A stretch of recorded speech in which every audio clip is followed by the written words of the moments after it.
संदेश या ठिकाणी दिला. यानंतर आपण समारोप सत्राकडे वळतोय.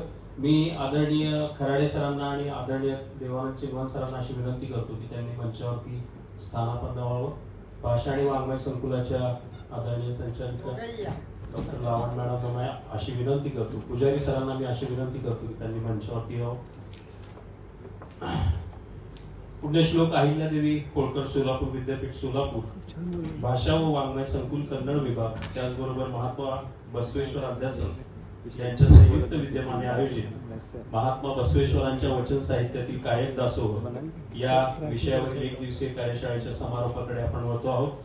या समारोप सत्राच्या प्रसंगी आपल्या विद्यापीठाचे आदरणीय वित्त व लेखा अधिकारी महादेव खराडे सर आपल्याला या ठिकाणी प्रमुख अतिथी म्हणून लाभलेले आहेत. मी या प्रसंगी खराडे सरांना अशी विनंती करतो की त्यांनी आपलं मनोगत या प्रसंगी व्यक्त करावं. आदरणीय खराडे मला पण काल प्रोग्राम